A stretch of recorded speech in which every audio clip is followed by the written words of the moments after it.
हर किसी का यही सपना होता है कि कितनी जल्दी वो अमीर बन सकता है। कोई बाजार जाता है, त्योहारों पे लॉटरी खरीदता है 2 करोड़ की, भगवान के सामने दुआएं करता है कि किसी भी तरह से वो लॉटरी लग जाए तो वो प्रसाद बांटेगा। कोई चाहता है अचानक उसे कोई अलादीन का चिराग मिल जाए, वो घिसे जिन पैदा हो जाए, उसे पैसा मिल जाए। यह सच है कि दुनिया भर की ज़मीन, समुद्र, गुफाओं के अंदर अभी भी ऐसा खजाना दबा पड़ा है जहां आधुनिक इंसान की नज़र अभी तक नहीं गई। सोना, चांदी, जेवरात, हीरे और मोती के अलावा कई महत्वपूर्ण धातुएं और सोने चांदी के सिक्के भी इतने दबे पड़े हैं कि गिनते गिनते ज़िंदगी गुजर जाए। खजाने की खोज में खोई दुनिया। हाँ दोस्तों, यही शीर्षक है आज की इस वीडियो का। सभी दोस्तों को नमस्कार और बड़ों को प्रणाम। आपको ध्यान दिला दूं कि दक्षिण भारत के बद्रीनाथ मंदिर में छिपा 5 लाख करोड़ का खजाना है, जिसे गिनने में आधुनिक मशीनरी और कई लोगों की टीमें लगी थी। फिर भी तहखाने से पाए गए खजाने में से कुछ तहखानों को खोलकर देखने की मनाही थी, क्योंकि मंदिर प्रशासन और भक्तजनों को किसी अनहोनी घटना और अशुभ होने के डर था। पुट्टपर्थी के सत्य साईं बाबा के शयन कक्ष में तो मात्र 200-250 करोड़ का खजाना मिला था। तब अनेक लोगों की सांसें फूल गई थी उसे गिनने में। अटलांटिक महासागर में खजाने की खोज करने वाली एक प्राइवेट कंपनी ने 200 टन की सिल्लियां ढूंढ निकाली थी। आधुनिक इतिहास में समुद्र की तली में मिला यह अब तक का सबसे बड़ा खजाना था। इस खजाने की कीमत $23 करोड़ आंकी गई थी, जिसमें से 80% हिस्सा उस कंपनी का होगा जिसने इस खजाने की खोज की थी। ऐसे भी किस्से देखने को मिले हैं कि किसी ने पुराना मकान खरीदा और उसे बनवाना शुरू किया। भाग्य कहे या परिश्रम, वह अपने व्यवसाय में अमीर हो गया, तो लोगों ने यह कहना शुरू कर दिया कि खुदाई में उसको खजाना मिला होगा। ऐसे भी किस्से सुनने को मिलते हैं कि लोगों ने उनके घरों में सोने या चांदी का घड़ा मिला जिसमें गिनियाँ थी। आज भी अफ्रीका के जंगलों में लोग सोने और खजाने की खोज में जाते हैं। आज भी धरती में दबी पड़ी है कई प्राचीन सभ्यताएं और उनके खजाने। आज भी धरती के विभिन्न इलाकों में बेशुमार धन और दौलत दबी पड़ी है, जिसे ढूंढने के लिए लोग ना मालूम क्या क्या उपाय कर रहे हैं। रातों रात करोड़पति बनने के लिए कुछ लोग इस रास्ते को अपनाते हैं। प्राचीन काल से ही खजाना छिपाने की परंपरा या कहें कि प्रवृत्ति रही है। राजा, महाराजा, पंडित, पुरोहित और सेठ जनों के पास ज़रूरत से ज़्यादा धन संपत्ति होती थी, तो वे उन्हें दूसरे राज्य के राजा और लुटेरों से बचाने के लिए उसे कहीं छिपा कर रखते थे। इसके अलावा लुटेरे भी लूटी गई संपत्ति को आपस में बांटकर फिर उसे कहीं छिपा कर रख देते थे। इसके अलावा आम जन भी अपनी संपत्ति को घर या खेत में गाड़ देते थे। कुछ तो आंगन में गाड़कर उसके ऊपर झाड़ उगा देते थे या गेहूं की खंडार बना देते थे। जब भारत में विदेशियों का आक्रमण बढ़ने लगा, तब राजाओं और लोगों ने अपनी धन संपत्ति को सुरक्षित स्थान पर रखना शुरू कर दिया। ईरान और तुर्की के मुस्लिम आक्रमणकारी यहाँ का सोना और स्त्रियाँ लूट कर ले जाते थे। इसके लिए वे ऐसे स्थान और राजाओं के इलाके चुनते थे जो कमज़ोर होते थे। बाद में जब नवाबों का काल शुरू हुआ तो मुग़लों में इधर उधर से एकत्रित धन संपत्ति और हीरे जवाहरातों को अंग्रेज़ों से छिपाने का प्रचलन बढ़ा। दूसरे विश्व युद्ध के समय जापान की बमबारी के भय से कई नवाबों और दूसरे लोगों ने भूमिगत कमरे और सुरंगें बनाई थी, जहां वे अपने खजाने को छिपा कर रखते थे। अंग्रेज़ों के काल में सबसे ज़्यादा नज़र सोना, चांदी, हीरे और मोती पर रखी जाती थी।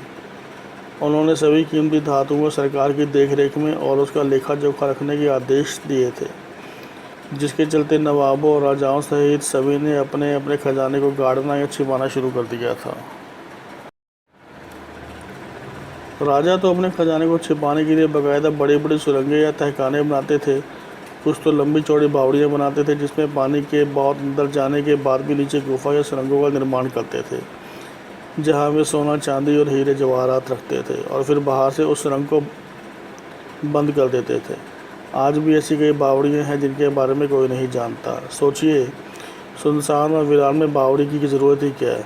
एक बावड़ी दूसरी बावड़ी से 20 से 25 किलोमीटर की दूरी पर है, जो पहली से सुरंग के माध्यम से जुड़ी रहती है। यह खजाना छिपाने और दूसरे राजाओं के आक्रमण के बाद भागने के काम आती थी। हिंदू बंजारा समाज के समुदाय को खानाबदोश मानवों का समुदाय कहा जाता है, जो एक ही स्थान पर बसकर जीवन यापन करने के बजाय एक दूसरे स्थान पर निरंतर भ्रमणशील रहते हैं। भारत में वर्तमान में बंजारा समाज कई प्रांतों में निवास करता है। महाराष्ट्र, कर्नाटक, आंध्र प्रदेश, राजस्थान, गुजरात, उत्तर प्रदेश तथा मध्य प्रदेश प्रांतों में बंजारा समाज की संख्या अधिक है। इस समाज को दुनिया के बहुत से रहस्यों का पता रहता है। बंजारा समुदाय के लोग और आदिवासियों के पास भी बहुत मात्रा में सोना, चांदी, जेवरात होते थे। वे उनकी सुरक्षा के लिए अपने डेरे से कहीं दूर ज़मीन में गाड़ देते थे और उस स्थान पर अपनी कोई निशानी बना देते थे, या कुछ लोग उस स्थान पर किसी देवता की स्थापना कर देते थे या पीपल या बड़ का झाड़ लगा देते थे। पहले उनकी महिलाओं को सोने से लदी देखा जा सकता था, लेकिन अब नहीं।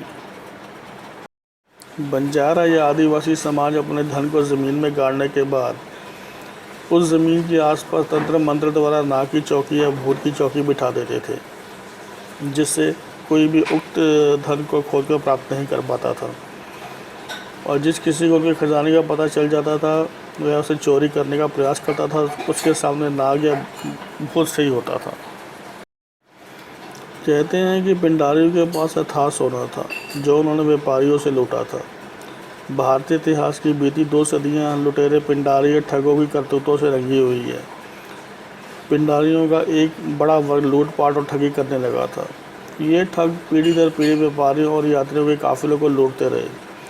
मुखबिरों के जरिए लुटेरे और ठगों को इनके लौटने की राह, ठिकाना और माल की खबर लग जाती थी।